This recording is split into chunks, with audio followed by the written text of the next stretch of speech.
Hey, Sam Via Ambassador Mandy McCullough here to share with you today how to cut a French bob in 8 cuts, just 8, using only the Sam Via reversible blending texture shears. First, you're going to put the hair into 4 quadrants, then in the back 2 quadrants, you're going to split those in half again. This is going to help you stay in control of that perimeter line that you're cutting and knock this out really quickly. Now, I love the texture shears because if I cut with a traditional shear, the line is going to be really hard. If I use a razor, it might be too soft and it's going to take me a little bit more time. This is going to give me a soft, hard line, if that makes sense. Here's the 4 back quadrants. Easy. Now I'm determining where I want my cutting line to start, talking to my client and working from the front of their face and using my comb to take that back. Here's the blending shears. See how close together those teeth are. This is really important. This is what's going to help me effectively get the hair cut off, get the length cut off. Now, keep the client's head straight up. Don't let them tip their head down. It'll throw off your cutting line. Again, double checking where do we want that cutting line to start, checking from the front of the face and then determining it to the back. I'm going to come in with the fine teeth of my comb to clean up all the grains of the hair in the subsection. Then I'm going to switch to the wide teeth of my comb to help secure the hair. The teeth of my shears need to be pointing into the client's neck. This is going to help the hair bevel under when it gets styled. If you wanted the hair to kick out, you would have the teeth of those blending shears facing towards you. Now, as I cut, you can see I'm doing a little bit of a back and forth movement to help remove the hair. But look, one subsection done with those shears. We're going to do the same thing into the next section. Fine teeth of the comb, then switching over to the wide teeth of the comb. Make sure your body position is right in front of your section that you're cutting. Now, teeth pointing into the neck, come in, back and forth with those shears. Cut this off. We're 2 cuts into our 8 cut shape. See how nice that line is as it comes through. Now we're going to go to the last 2 sections in the back of the head. Body position in front of the section. Fine teeth, then wide teeth on your comb.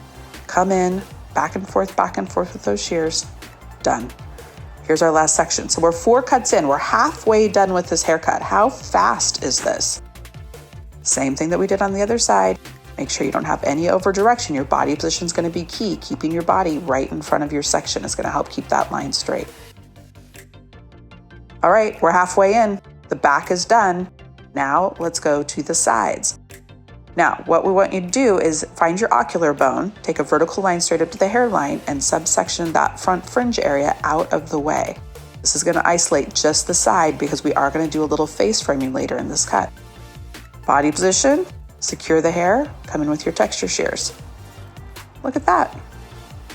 5. This is number 6. Same thing on the other side.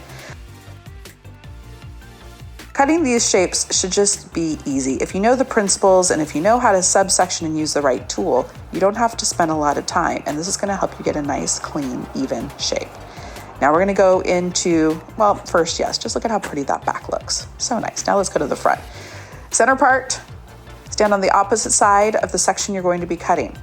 Over direct towards you, determine where you want that length to fall. Come in with these reversible blending shears. Now watch, I'm going to cut and push back. So it's almost like I'm back combing with these shears to remove weight, create texture, and that over direction is going to help push that hair away from the face. Same thing on the other side, over direct. And now keep in mind, this is our 8th cut. This is the last cut in our French bob look. Pushing it back, over direct. Now put it in shape. Now I want to remove, well, here's this little tag hanging off on the end. And so you're going to see I'm going to cut this off right there. Just blend that in with the side. Now I want this to have the look and feel of a 1 length cut, but I do want to remove a little bit of weight. This client's going to air dry the hair, and today I'm actually going to diffuse it. So working in the back, I'm taking vertical sections and almost like point cutting in with my texture shear. So it creates really perfect imperfection with random weight removal in there. Now, coming with product, I like One United. It's a leave-in conditioner, and then I'm going to use a medium hold gel. And you can already see this client's natural texture. I really want to emphasize this with the diffuser. Using my Sam Via dryer, I'm switching out to the diffuser. Notice the bowl shape with the teeth to support the hair on the inside. Low blow, medium heat, and a lot of patience. Don't get your hands in the hair. Don't zhuzh it up. Just leave it where it is and let the natural texture come out as it continues to dry. Once you've gotten it dry, then you want to have your client tip their head upside down and you're going to shake the shape out just to give a little bit of volume and fullness to the look. You can finish it off with your favorite finishing product. I love Redken's spray wax to do that. And here's the shape. Look at that perimeter line. 8 cuts with those reversible blending texture shears. Look at how soft that line is, but 8 cuts. This was done so quickly.